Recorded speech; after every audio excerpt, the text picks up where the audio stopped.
है दोस्तों, नमस्कार। मैं अरुण पाठक अनन्या एकेडमी के इस ऑनलाइन मंच से आपका स्वागत करता हूं। मैं लगातार आप लोगों को इस कोरोना काल में सक्रिय रखने के लिए अपने लेक्चर लोड कर रहा हूं, जिससे हमारे स्टूडेंट अपने को अकेला न पाएं, शांति से न बैठें बल्कि एक्टिव रहें। शांति से बैठने का मतलब ये है कि जब आप वीडियो पे लगेंगे दिमाग सक्रिय होगा। आप स्वयं ना चलिए, अशांत मत होइए, एकदम कंसंट्रेट रहिए अपने लक्ष्य के प्रति। और मैं समय समय पर वीडियोस के माध्यम से आपका मार्गदर्शन कर रहा हूं। लगातार पिछले कई वीडियो के माध्यम से आधुनिक भारत की तस्वीर प्रस्तुत करने का प्रयास किया हूं। अब स्वाधीनता संघर्ष की ओर मैं प्रवेश कर रहा हूं। अब उन स्वाधीनता संघर्ष के वीरों की चर्चा किए बिना स्वाधीनता संघर्ष अधूरा है, जिन्होंने अपने जीवन को देश के लिए न्यौछावर कर दिया, राष्ट्र के लिए न्यौछावर कर दिया। ठीक है, इन्हीं महापुरुषों में कई नाम हैं, उनमें एक बड़ा नाम है सुभाष चंद्र बोस जी का। तो आज जो मैं टॉपिक लेके आपके सामने इतिहास का उपस्थित हुआ हूं, यह यूजीसी में उतना ही लाभकारी, असिस्टेंट प्रोफेसर में भी उतना ही लाभकारी, साथ ही साथ टीजीटी और पीजीटी के परीक्षा में भी लाभकारी होगा। इस स्तर का मैं आपको लेक्चर ये बनाने वाला हूं। ठीक है, तो अब यह जो बड़ा व्यक्तित्व हैं श्री सुभाष चंद्र बोस जी के बारे में जब बात होती है तो इन्होंने भारत के बारे में तो दीवानगी दिखाई और राष्ट्रीयता इनके कण-कण में भरी हुई थी। देश का विकास होना चाहिए, है ना, देशभक्ति की मिसाल है। क्योंकि 1920 एडी में आईसीएस परीक्षा पास करने के पश्चात अंग्रेजों के शोषणकारी रवैये और जो है भारतीयों के प्रति अमानवीयता, अनैतिकता, उनके प्रति जरा भी ऑनर न देना, इनको एकदम से इरिटेट कर दिया। और अंततः 7 महीने की सेवा के पश्चात ही इन्होंने आईसीएस परीक्षा से त्यागपत्र दे दिया। इनका जन्म उड़ीसा के कटक में हुआ था और 23 जनवरी 1897 ईडी में इनका जन्म हुआ था। इसे 23 जनवरी सुभाष चंद्र जयंती मनाई जाती है। ठीक है, इस महानायक की माता का नाम प्रभावती बोस था और पिता का नाम जानकी दास था। ठीक है, इनका जो कार्य क्षेत्र है वो बंगाल रहा, स्पेशली कोलकाता रहा। ठीक है, लेकिन जन्म स्थान इनका कटक उड़ीसा था। ठीक है, तो देखिए, सामान्य रूप से छात्र थे, अच्छे घर से बिलोंग करते थे और धीरे धीरे पढ़ाई भी अच्छी की। इन्होंने आईसीएस परीक्षा 1920 में क्वालिफाई कर ली। त्यागपत्र 7 महीने बाद, ये मैंने आपसे शेयर कर दिया। भारतीय राजनीति में इनकी सक्रियता असहयोग आंदोलन से पनपी परिस्थितियों में शुरू हुई। जवाहरलाल नेहरू के विचारों के काफ़ी करीब थे, क्योंकि दोनों समाजवादी थे और सिद्धांत के रूप में महात्मा गांधी के कुछ विचारों से यह सहमत नहीं थे, लेकिन वे महात्मा गांधी का पूर्णतः सम्मान करते थे, है ना। और गांधी जी भी इनको बहुत ही अच्छे तरीके से सम्मान देते थे। गुरु रविंद्रनाथ टैगोर ने भी इनके बारे में बहुत अच्छा कहा, देशभक्त इनको शब्द यूज़ किया।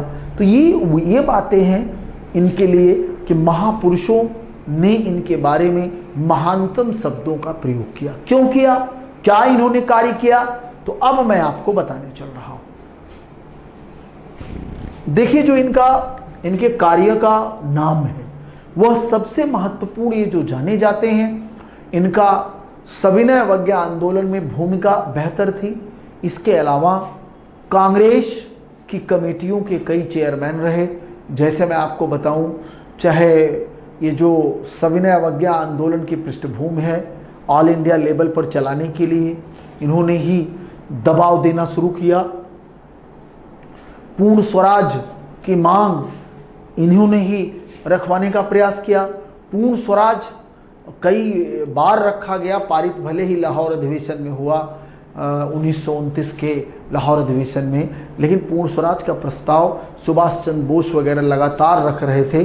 अब जिससे थोड़ी सी और माने गहराई के साथ अपने अधिकारों को अंग्रेजों से मांगा जा सके, तो इस प्रकार सुभाष चंद्र बोस ने जो सक्रिय रूप से राष्ट्रीय आंदोलन में दिखाई देना शुरू किया, वह लगभग 1930 के आसपास से दिखाई देना शुरू कर दिया गया, है ना। महात्मा गांधी ने जब सविनय अवज्ञा आंदोलन 34 में स्टे किया, सविनय अवज्ञा आंदोलन जब उन्होंने रोका, तो उस समय सुभाष चंद्र बोस वगैरह ने उनकी आलोचना की, कहा गांधी जी राजनीतिक रूप से कमजोर हो चुके हैं, असफल हो चुके हैं। ये इनकी अपनी विचारधारा थी। लेकिन एक जानकारी मैं और देना चाहता हूँ कि जब आज़ाद हिंद फौज की कमान संभालकर अंग्रेजों के विरुद्ध युद्ध की घोषणा किए, तो युद्ध की घोषणा के पश्चात सबसे पहले महात्मा गांधी को राष्ट्रपिता के नाम से संबोधित करते हुए उन्होंने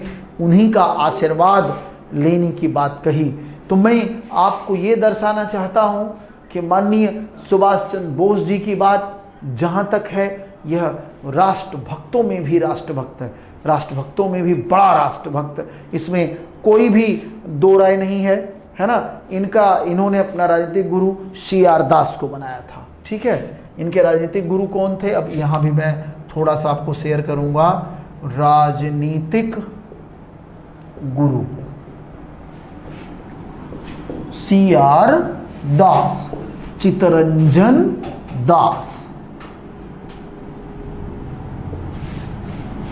तो ये मैंने बेसिक में जानकारी इनकी देने का प्रयास करा। अब जब सक्रिय राजनीति की बात आती है, तो सक्रिय राजनीति की शुरुआत इनकी हरिहरपुरा से हो जाती है, हरिपुरा से हो जाती है।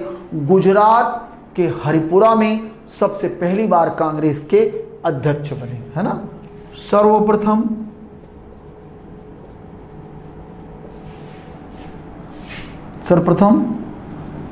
कांग्रेस के अध्यक्ष 1938 AD में,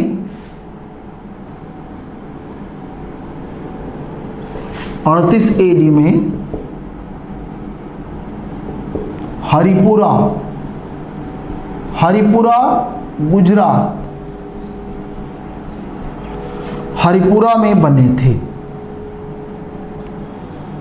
अच्छा, तो जब यहां कांग्रेस के अध्यक्ष बने थे, तो यहां इन्होंने प्रमुख कार्य इस अध्यक्ष के रूप में क्या किया था, JL नेहरू की अध्यक्षता में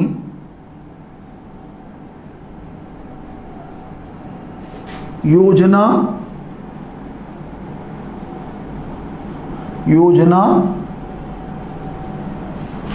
आयोग का निर्माण किया था। तो पहला प्लानिंग आयोग सुभाष चंद्र बोस के कारण किया गया था और उसमें जवाहरलाल नेहरू को अध्यक्ष बनाया गया था।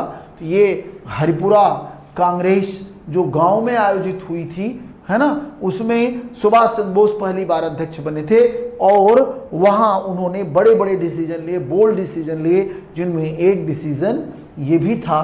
तो इनकी छवि इस प्रकार से सामने आई कि नहीं, महात्मा गांधी की अपनी एक विचारधारा है और इधर एक उग्र राष्ट्रवाद की ओर धीरे धीरे यह भी बढ़ रहे थे।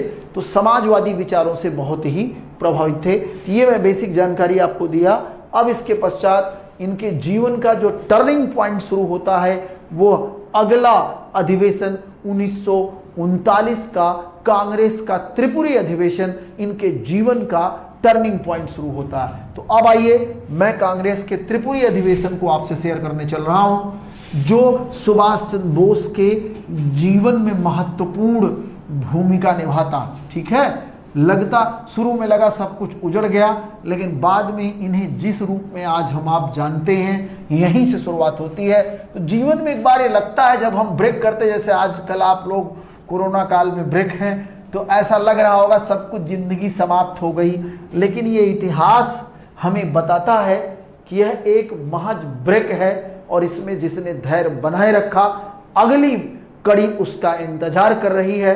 और जो इसको बर्बाद कर लिया, जिसने अपना सब कुछ खत्म मान लिया, मनोबल भी टूट गया, सारा सिस्टम टूट जाता है। इसलिए मैं बार बार आपसे कहूँगा, मनोबल नहीं टूटना चाहिए, महत्वाकांक्षाएं नहीं समाप्त होने चाहिए। परिस्थितियां हैं दिन ब दिन कम ज़्यादा होती रहेंगी, ये प्रकृति का नियम है, अप डाउन होना। इससे हमें घबराना नहीं है, विचलित नहीं होना है ना। परेशान करेंगी परिस्थितियां। हमारे एक गुरुजी हुआ करते थे और अब नहीं है, इसलिए ऐसा मुझे कहना पड़ रहा है। उन्होंने एक कहानी सुनाई थी, ऊंट बैठने वाली। ऊंट बैठने वाली एक, मैंने बताना बहुत जरूरी है, आपके जीवन के लिए सार्थक होगा। जैसे सुभाष चंद्र बोस जी जैसे बड़े व्यक्तित्व के जीवन में भी उठा पटक आया। तो गुरुजी के पास एक महापुरुष गए, खूब धनवान था, सब कुछ भरा पूरा था, कुछ समस्याएं थी। गुरुजी के पास पहुंच गए, गुरुजी हमें जरा बताइए कि हमारे पास तो सब कुछ है लेकिन ये थोड़ी सी समस्या है। तो शाम का समय था, गुरुजी ने कहा कि बेटा बहुत अच्छी बात है, कोई समस्या नहीं है, बस तुम आज ये काम थोड़ा सा निपटा लो और रात भर फिर आराम करो, सुबह मिलेंगे, हम तुम्हारी समस्या के चुटकियों में समाधान बता देंगे। काम तो बड़े खुशी खुशी पहुंचे। गुरुजी ने कहा कि वह जजमान के तुरंत बड़े गुरुजी तो मैंने खुशी खुशी पहुंचे। हाँ गुरुजी बताएं क्या काम करना। तो कहें ऐसा है, ये हमारे ऊंट हैं जो हमारे काफिले को लेके चलते हैं, अब इन्हीं सबको बैठा देना और फिर आराम से चैन सोना रात भर, फिर सुबह आएंगे, सब तो हमारी समस्या समाप्त कर देंगे। कह रहे ये तो सब चुटकियों भर का काम है गुरुजी, ये सब करने में कितना टाइम लगेगा। अब जजमान ऊंट बैठाना शुरू किए। 2 ऊंट बैठाते थे, तीसरा खड़ा हो जाता था, फिर तीसरे को बैठाते थे, चौथा खड़ा हो जाता था। पूरी रात बीत गई ऊंट बैठाने में, लेकिन पूर्णतः ऊंट बैठा नहीं पाए। सभी ऊंट नहीं बैठे, एक न एक कुछ न कुछ खुराफात करता रहता था। रात बीत गई, जगते जगते ऊंट बैठाते, लेकिन वह ऊंट बैठे नहीं। सुबह का समय गुरुजी आ गए, आगमन हो गया। गुरुजी के आते ही पांव पकड़ लिए कि गुरुजी ने पूछा क्या बच्चा सब कुछ बढ़िया हो गया?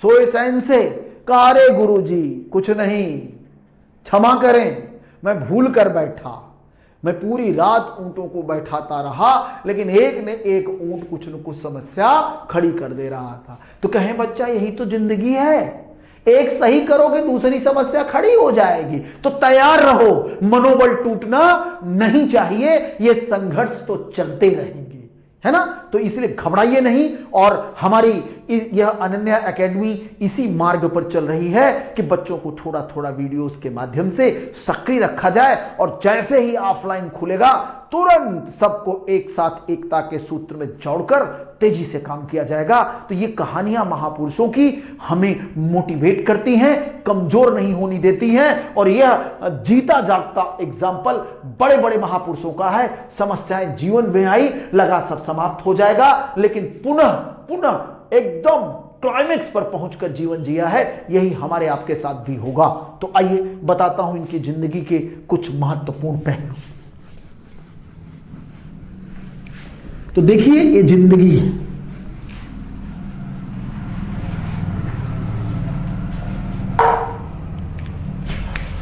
देखिए कांग्रेस का त्रिपुरी अधिवेशन सुभाष चंद्र के जीवन का turning point.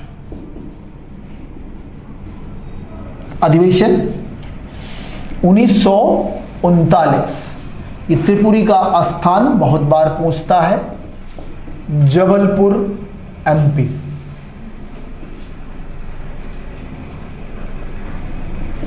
MP Madhya Pradesh है ना। यहां महात्मा गांधी द्वारा समर्थित उम्मीदवार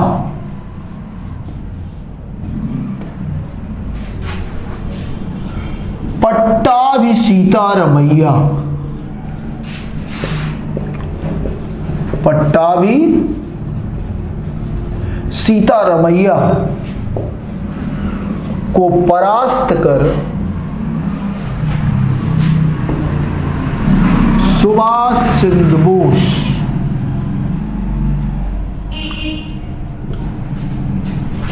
दोबारा कांग्रेस का अध्यक्ष बने थे।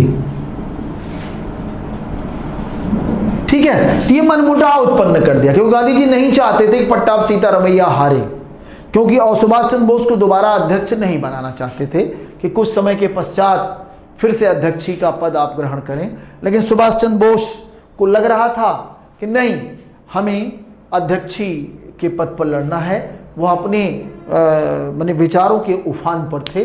तो पट्टाभ सीतारमैया परास्त हो गए। इसे गांधी जी ने कहा, यह हम पट्टाभ सीतारमैया की नहीं बल्कि हमारी निजी हार है।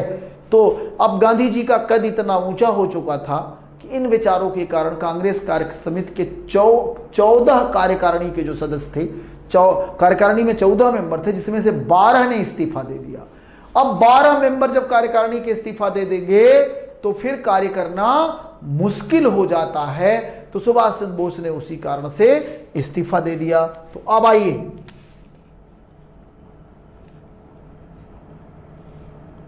M.K. गांधी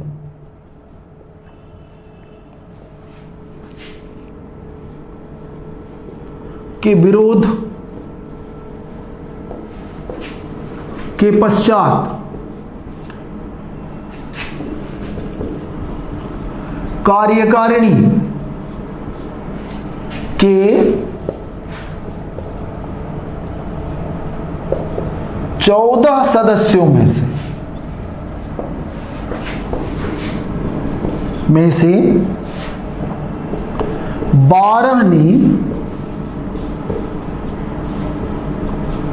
इस्तीफा दे दिया था। 12 के इस्तीफा देने के उपरांत सुभाष चंद्र बोस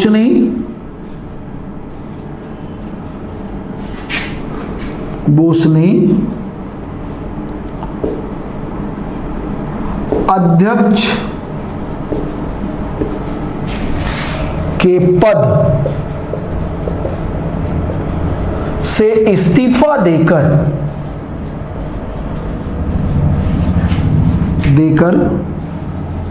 1939 एडी में फॉरवर्ड ब्लॉक का गठन किया। माने एक नई पार्टी बना ली, फॉरवर्ड ब्लॉक, कांग्रेस से इस्तीफा देकर कि अब हम कांग्रेस में नहीं रहेंगे और हम स्वतंत्र होकर कार्य करेंगे। क्वेश्चन बहुत बार आया है कि सुभाष चंद्र बोस ने फॉरवर्ड ब्लॉक राजनीतिक पार्टी का गठन या अपने विचारों से संबंधित पार्टी का गठन कर कब किया था? तो 1939 ईस्वी में इन्होंने फॉरवर्ड ब्लॉक नामक पार्टी का गठन किया और स्वतंत्र रूप से समाजवादी विचारधारा की तरफ बढ़ने लगे। ठीक है, और इन्होंने बंगाल के स्थानीय मुद्दों को जोर शोर से उठाना शुरू किया, जिससे अंग्रेज इनसे परेशान हो गए।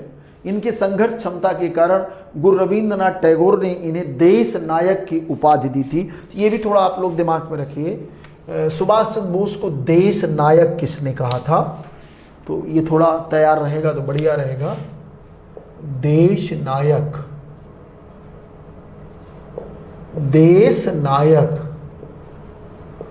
माने उपाधि किसने दी थी यदि पूछा गया है तो गुरु रविंद्रनाथ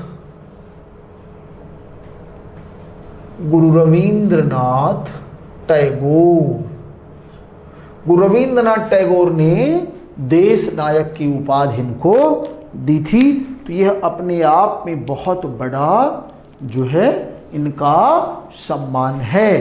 तो आप इस बात को बेसिक जानकारी समझ गए कि फॉरवर्ड ब्लॉक नामक राजनीतिक पार्टी का गठन कर इन्होंने अपनी विचारधारा को फैलाना शुरू किया।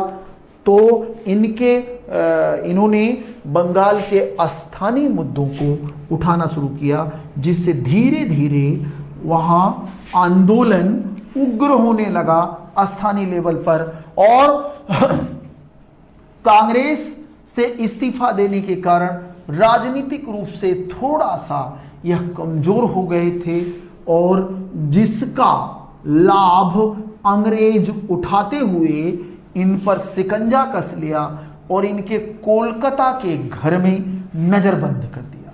माने बाहर पुलिस का पहरा बैठा दिया कि ये बाहर लोगों से मिलजुल ही ना पाए, जिससे यह कोई घटनाक्रम को अंजाम नहीं दे पाएंगे, है ना।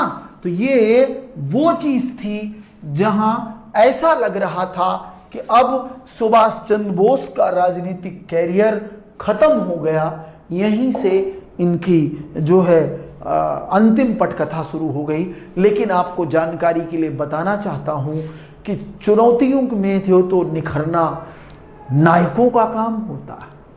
जो चुनौतियों में बिखर जाए वह तो फिर सामान्य व्यक्ति है, और जो चुनौतियों में निखर जाए जंग करके वही तो वीआईपी व्यक्ति है, वही तो बेहतर कमांडर माना जाता है। तो अब आपको मैं जानकारी देना चाहता हूं कि इस प्रकार सुभाष चंद्र बोस के सामने चुनौती थी कि अब मैं यहीं से समाप्त न हो जाऊं, लेकिन नहीं, बंदे ने परिस्थितियों का पुनः आकलन करते हुए अपनी अगली रणनीति बनाई। अगली रणनीति इनकी क्या थी कि हमें कोलकाता के घर से कैसे बाहर निकाला जाए। तो कोलकाता से काबुल का फर्जी पासपोर्ट तैयार कराया। काबुल मतलब अफगानिस्तान, कोलकाता आप जान ही रहे हो पश्चिम बंगाल,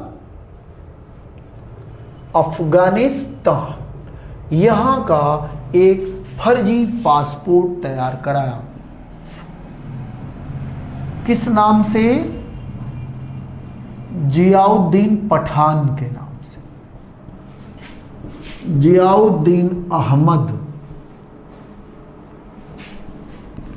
पठान, या ऐसा समझ सकते हो पठान जियाउद्दीन अहमद के नाम से फर्जी पासपोर्ट बनवाकर, मने फर्जी पासपोर्ट समय की आवश्यकता थी क्योंकि अंग्रेज निकलने ही ना देते, बनवाकर कोलकाता से काबुल, कोलकाता से काबुल चले गए। ठीक, कोलकाता से काबुल चले गए।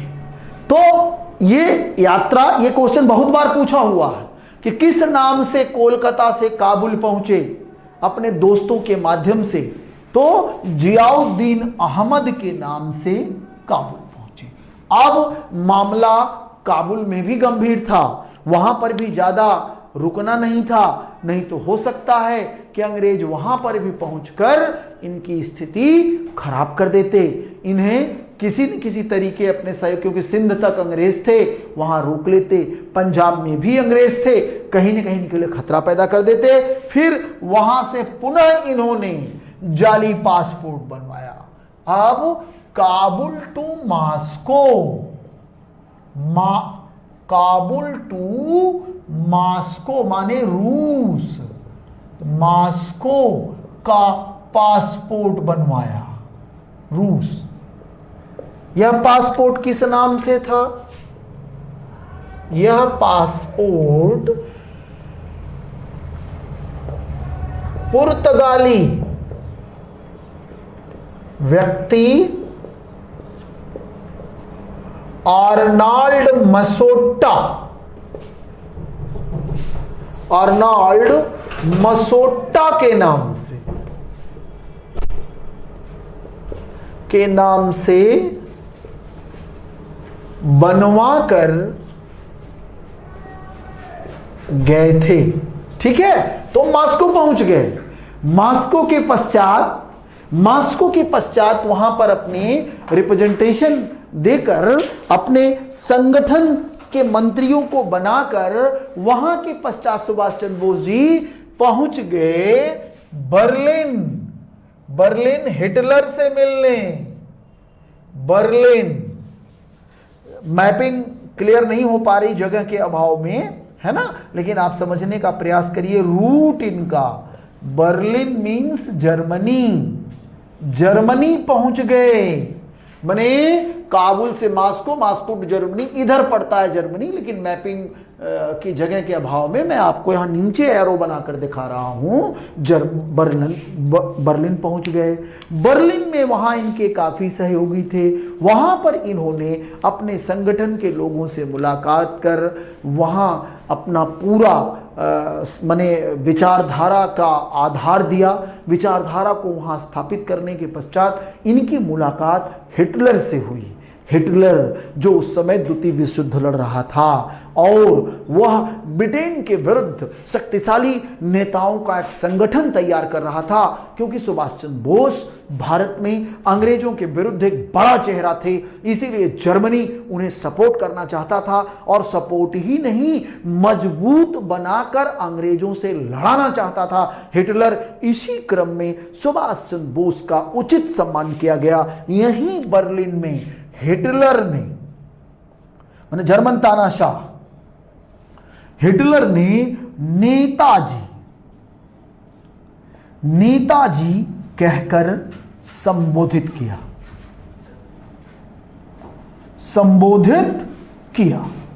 नेताजी कहकर संबोधित किया और उन्हें सम्मान दिया। और अंततः इसी के प्रयोग के पश्चात सुभाष चंद्र बोस को जर्मनी ने अपना सपोर्ट दिया। यूट्यूब नामक जर्मन बोट से सुभाष चंद्र बोस, किस बोट से? यूट्यूब मत समझ लेना, यूट्यूब ये नाम था। यूट्यूब नामक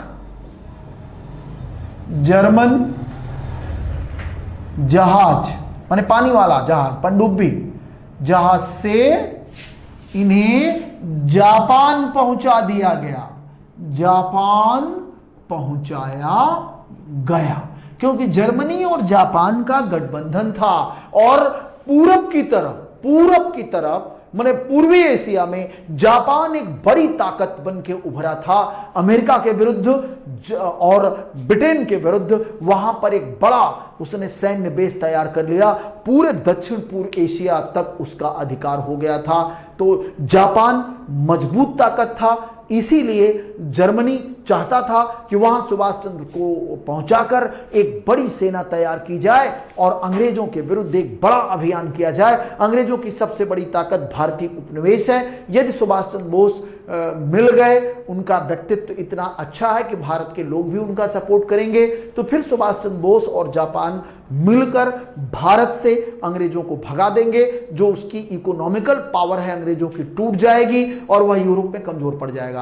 आज बड़ा चरितार्थ है जो कोरोना काल में चीन को चौतरफा घेरा जा रहा है, आर्थिक उसकी गतिविधियां काटी जा रही हैं। कमजोर करने का सबसे आसान तरीका है आप सैन्य बल का प्रयोग तो करिए, लेकिन उसकी आर्थिक ताकत को पहले काटिए, नहीं तो वह चलता रहेगा। तो चीन को घेरने के प्रयास के तहत दुनिया के 8 देशों ने गठबंधन बनाकर सैन्य तैयारियां तो की ही है, उसके इकोनॉमिकल ट्रोन को काट रहे हैं। तो कहीं ना कहीं इतिहास अपने को दोहराता है। यह सीधा साधा एग्जाम्पल आपके सामने है। इस प्रकार जापान पहुंच गए। जापान के पश्चात उनका इतिहास शुरू होता है आजाद हिंद फौज के साथ, जो मैं जल्द ही अपने नेक्स्ट वीडियो के माध्यम से आपके सामने उपस्थित होऊंगा।